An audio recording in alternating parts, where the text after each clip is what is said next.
well, what does the form actually do after you click the button? It's gonna. I think it displays. Let's It sort of see. Let's go back gives here. you back the form values. Message. Hello world. Let's see. Okay. Yeah. So. Okay. So that being said, hang on. Let's go look at this. Let's see if it's actually, if we can see it. I'm just gotta find it. It's in the body. Grammarly. Why is it? It shouldn't have to be Grammarly. What in the world? Let's see. It's just Grammarly. So you got some weird spans going on here. That can't be right. Let's try it again. Inspect. Okay, let's see where this is. Okay. Why does this all look so weird? Okay, cool. So this is what?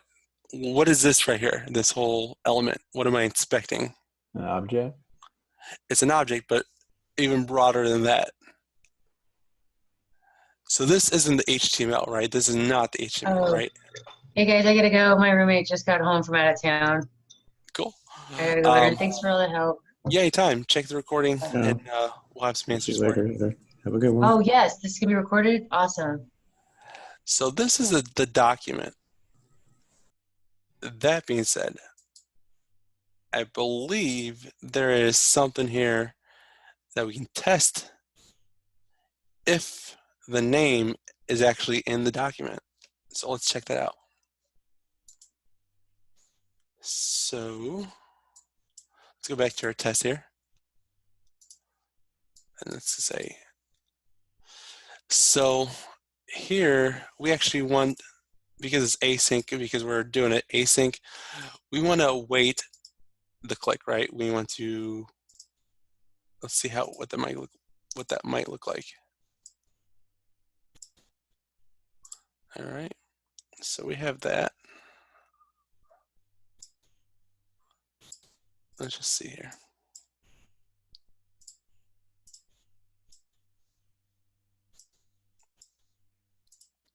So if we say,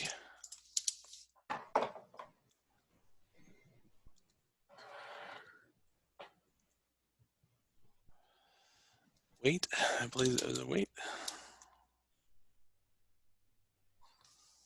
Let me see what I'm trying to get at here.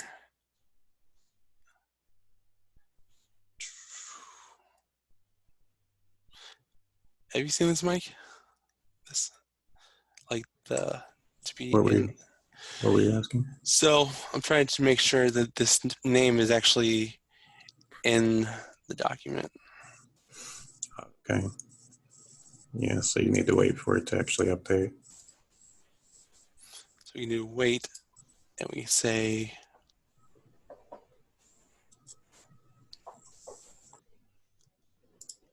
all right.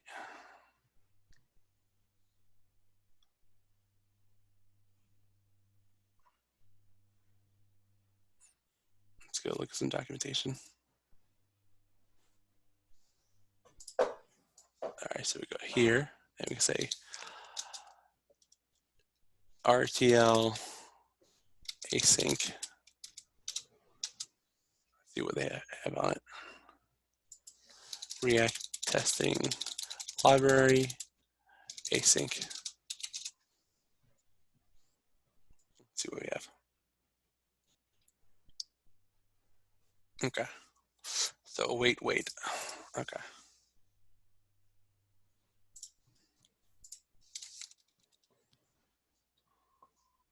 Async.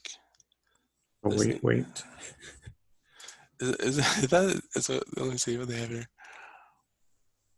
I'm just trying to go off their example here. Where is he at?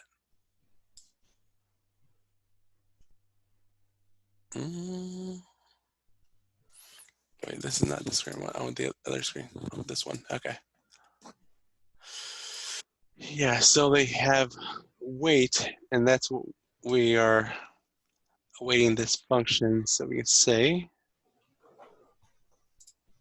do something like So- this.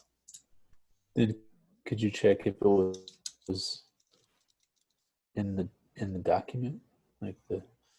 Yeah, we'll see if the They're first name actually is using get by label text, so this will be pretty cool if it actually works. Let's Yeah. see. Wait. Get by label text. But are we looking for a label, or are we not? We are, because I think we're looking for this message, right? Okay. Message.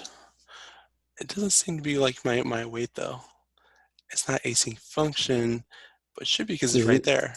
Does it need to Oh, be you know, this has to be- outside of the test or no? I think that has to be async. No. Ah. Yeah, there we go. Okay, so there. This describe is actually not async. It's actually async in this function. Actually, get by label text. So this can be component dot get by label text, right? And then from there, we could say to be In the document? Or- in the document. Let's see. I think there's something like that. And to yeah, it's be definitely. There's a to be in the document. in the document like this.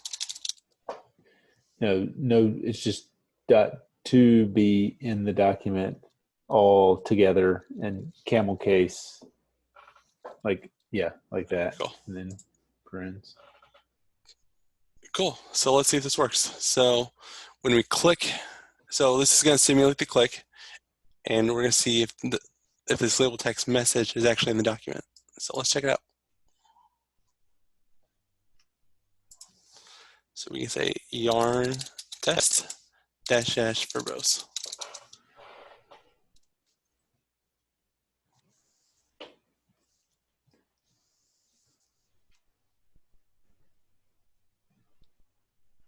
It's definitely waiting for something.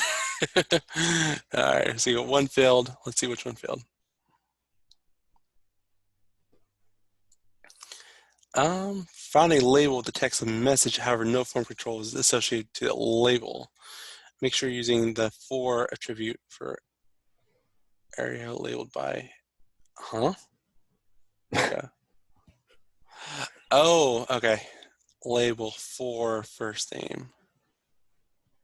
So label for last name. So how do we? Okay. Labeled by. Get by labeled text. That should be correct. Found labeled text and message. No form control is found associated with that label. So, so the one above with the message, that was working. You didn't complain about that. Looks like we didn't actually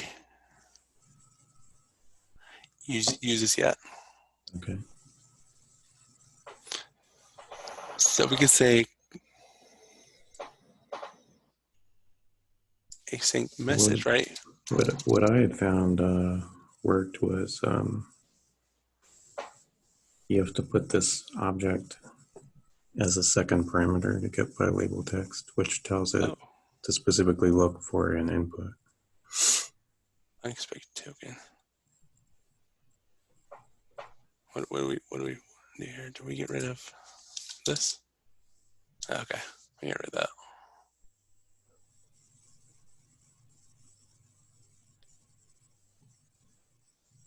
Okay, so you said, so we pass the object as second parameter of, Yeah, let me find the Slack message where I posted that example.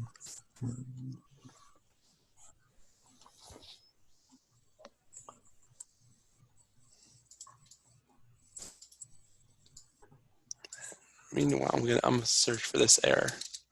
Let's see.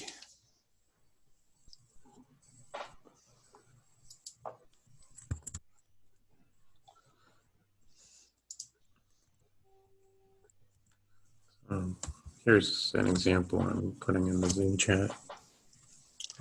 Oh, okay. So you do label name, comma, and then options, colon, selector, colon, and then So we can say here, get by label message, second parameter, options, selector. the selector is inside of another object. Oh, indeed it is, isn't it? Okay. Yes.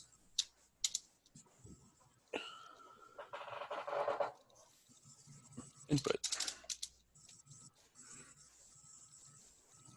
And selector can be any DOM selector, so it can be a class name or whatever, but since we're looking for the input that's associated with the label, then that works fine. We can do. I wonder if we can just give this a test ID. Would that work better? Because it still doesn't seem to be liking it. So what if we just went down to this this label, right, or text area even? Because really it's text area, right? So data dash. Oh yeah, since it's a text area, maybe that's why it wasn't working, because we said input. Okay, let's try. Yeah, text area. Okay.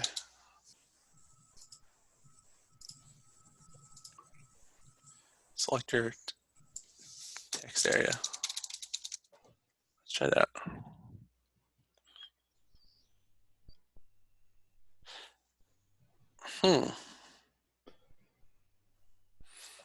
No form control, which is weird because the form control should be text area. I'm sure the test ID will work. It's just frustrating to me that this seems like it's probably the Easier way, like the more organic way or something. Yeah, it's like it's based on what's actually in your document rather than having to add something test ID. artificial. Yeah. So we had get by test ID, get by test ID, right? And message.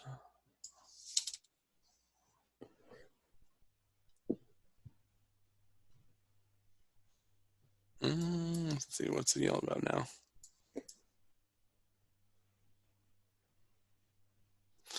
I'll get by test ID. What? Interesting. Let's run it again.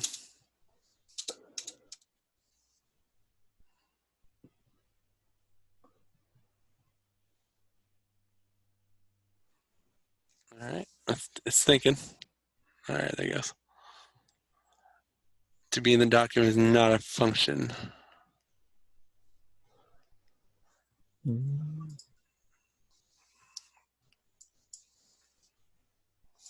So let's see.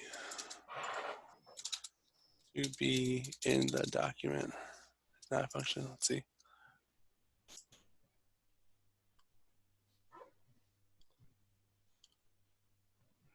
Oh, do we have just down, don't we? Yeah, we have that. Let's see, do we bring in just down? Yeah, because right there, excite expect. Do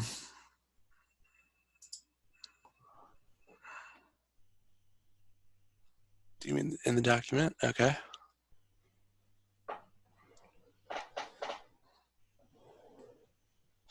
Interesting, huh? So when I used to be in the document, I used it within an expect statement, but I don't know. Oh, that's right. So I do want to say expect.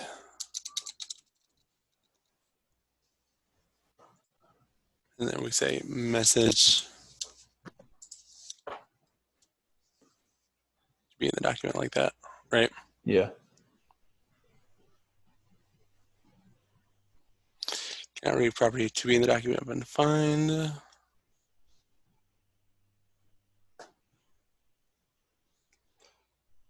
message. Okay, so saying this is undefined.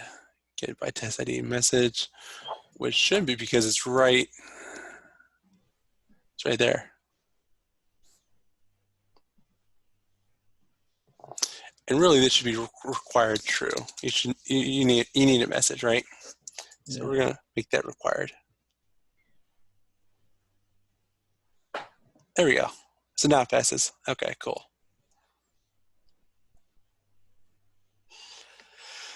So cool. Yeah, it looks like that worked.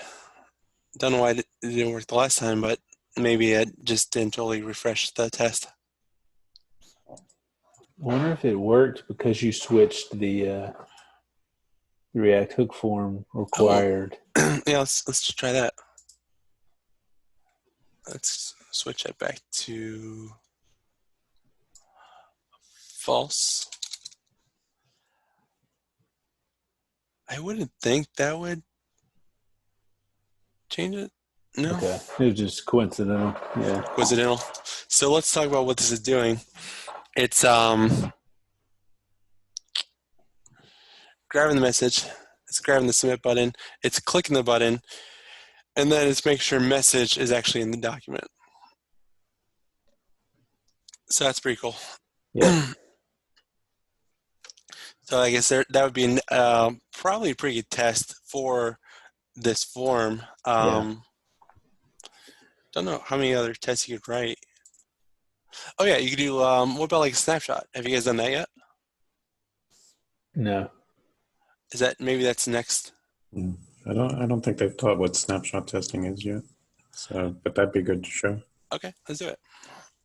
Let's go to here, and we can go to, let's see, I'm just going to Google.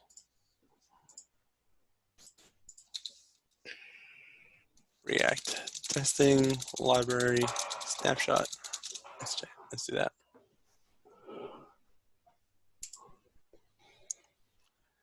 There we go. Snapshot. There we go. To match inline snapshot. No, I don't need that. I just wanted basic. Maybe that's could be a part of. Let's see. Did they change this?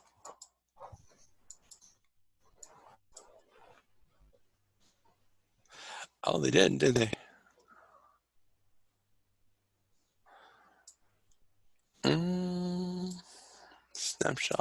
Snapshot testing React. Let me go check this out.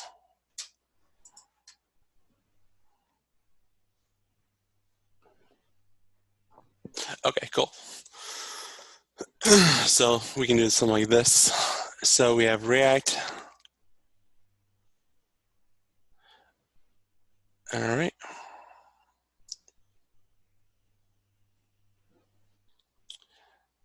To match snapshot. Okay. Try to remember how to set this up here. Give me 20 seconds. We'll do a little snapshot testing.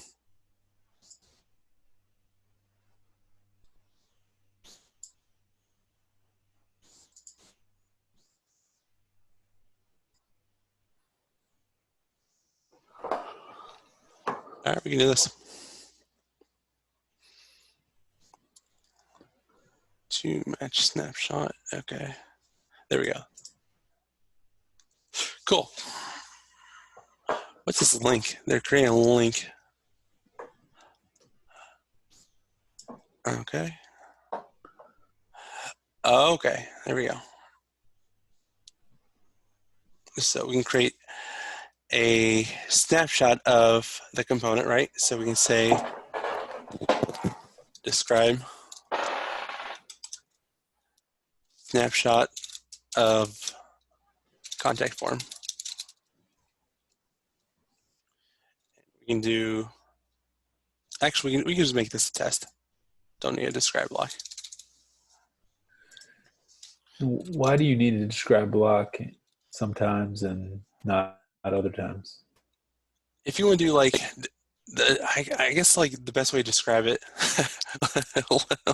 I didn't mean to say that. Best way, Can't describe a describe block like that. If you want to have more than one test that is under the same common theme, Okay. because you can write multiple tests under one describe block, right? Right. But here, we're just going to do one, so we don't need to actually describe what it does. We can just do a test. Got it. So we can do const component equals render content form. And then we can do that. We go back here and we can say expect component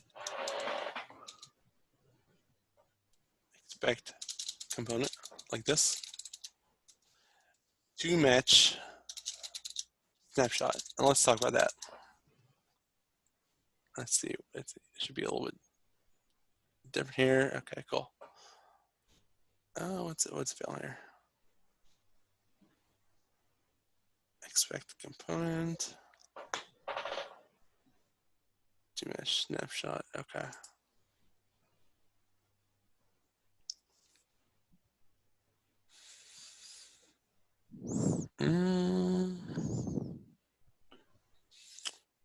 It's not like this here. So let's go here.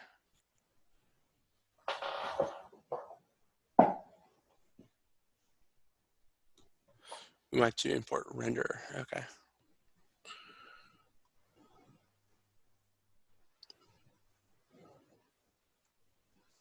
To match to create. Okay.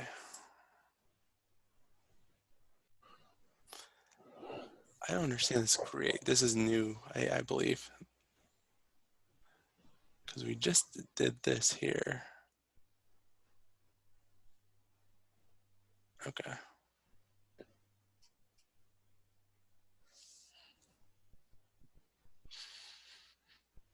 So there's that. Let's do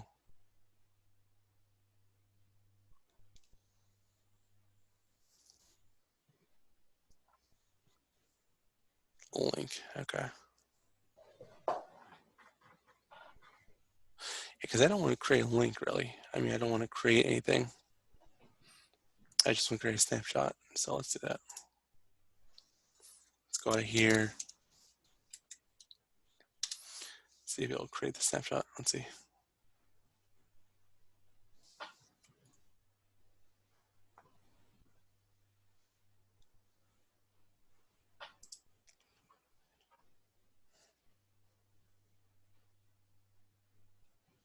Okay. Let me go look at one thing here. Give me 20 seconds.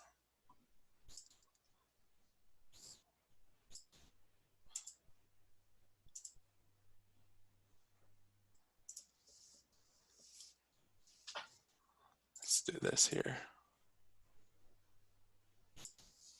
There we go. We'll do this.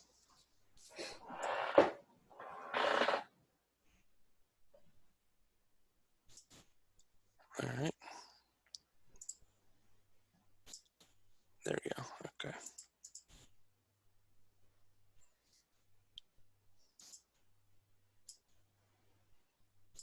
Let's do this one here.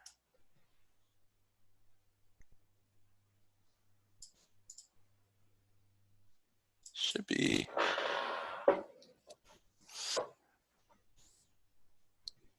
I'm just trying to remember how to do this here. It's been a minute since I've done this one. So, do you remember, Mike, what I need to add the first time it runs?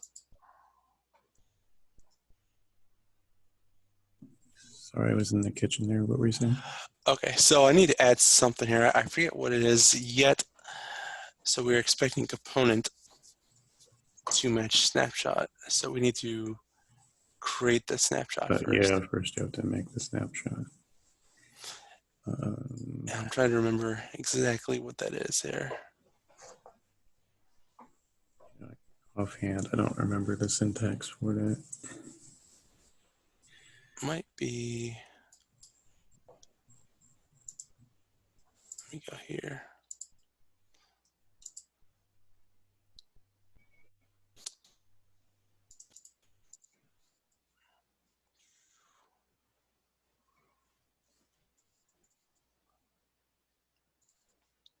I tell you, we'll come back to that.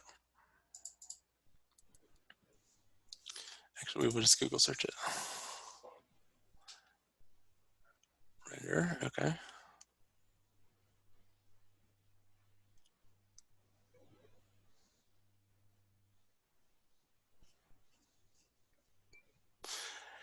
So basically, snapshot tests are useful because you want to make sure your UI does not change unexpectedly.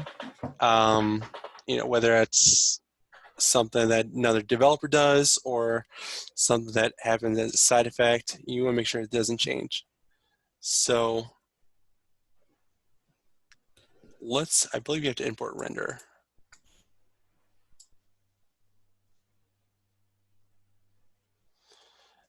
And let's do this in app.test.js. Let's do this in here. All right. All right, so we will import React from React. We will import contact form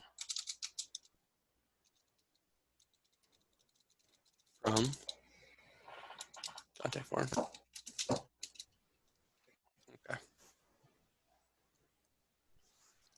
We go look at our documentation. Because it should, the first time this runs, it should create the snapshot the first time it runs. So let's see if it's doing that.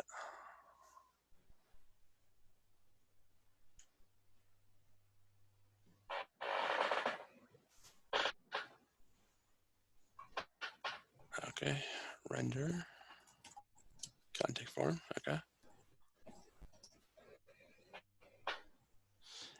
Invalid, okay. No, it should not be invalid.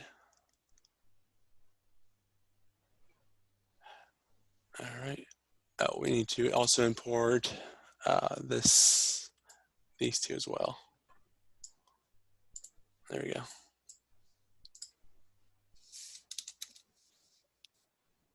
Okay.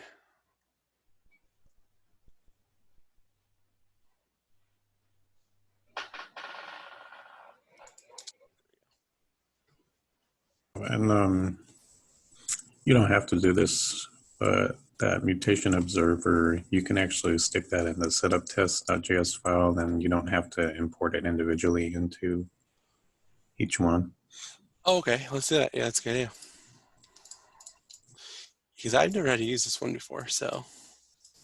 Yeah, I had never encountered it until this assignment either.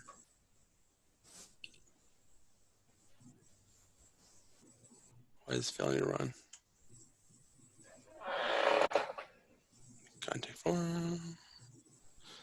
Okay, that's on the app.test.js. There we go. Now it's happy.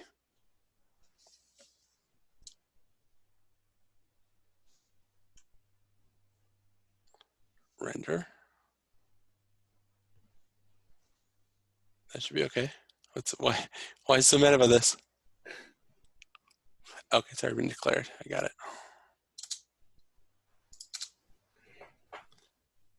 All right, run the snapshot. Expect component is not a function.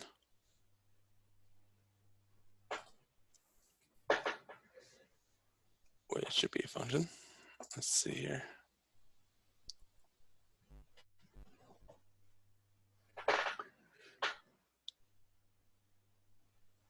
Guys, I'm gonna have to drop off.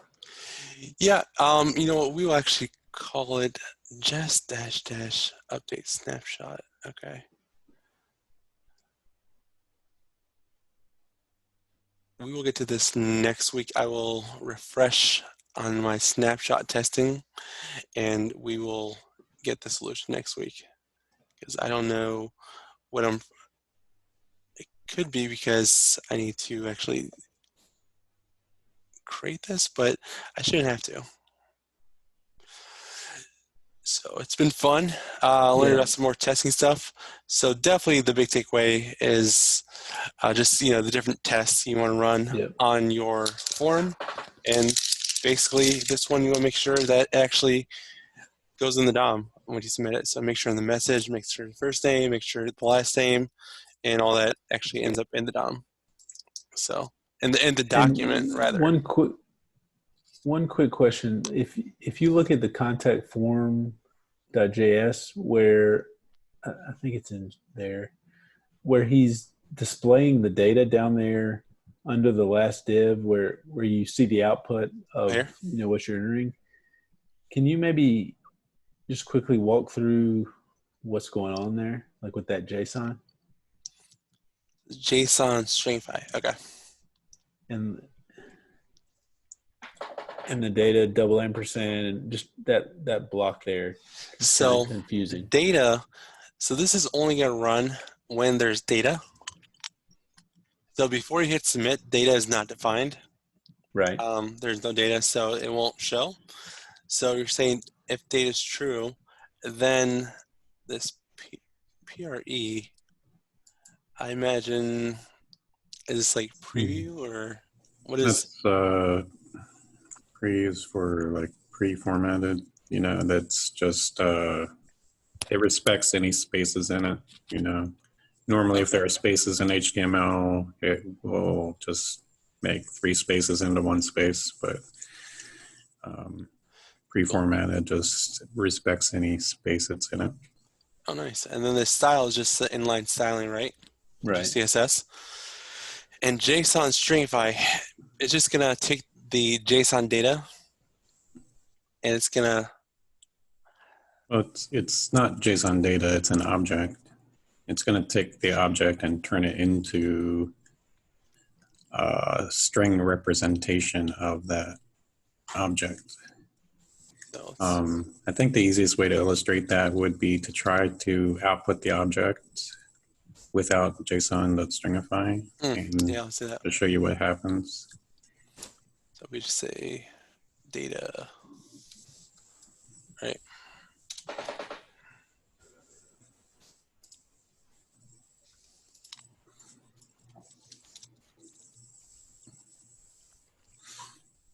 You just get 2. Because it doesn't actually know how to take data as an object and turn it into something that's easily human digestible. Because objects can take almost any shape.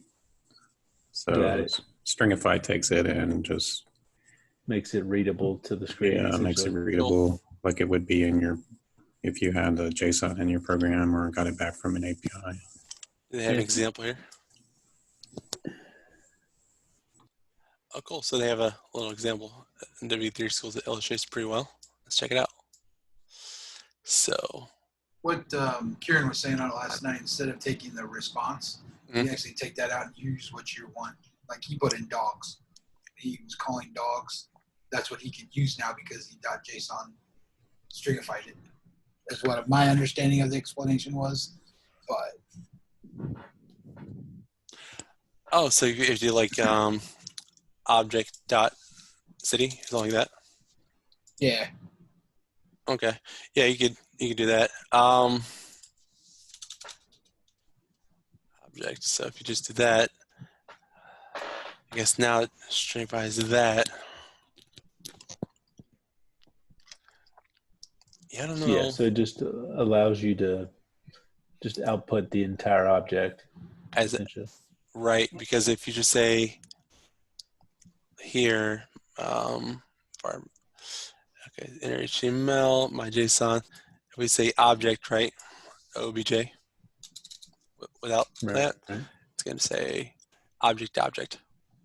Yeah, okay, that makes sense. So now when we JSON stringify it, now it can output it as a string. And you'll see that with local storage too, because local storage doesn't know what an object is.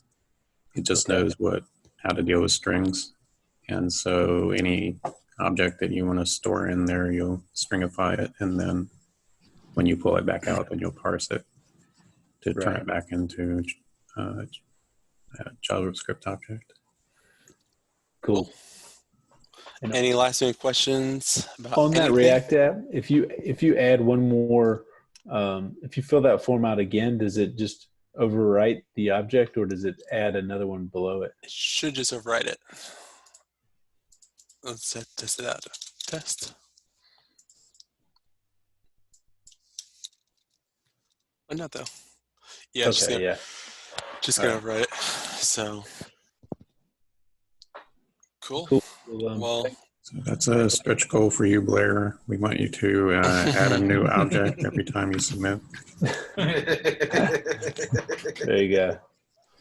that would be And it would kind of be like a blog comment section if you do that, right? That's right. Yeah. oh, there you go.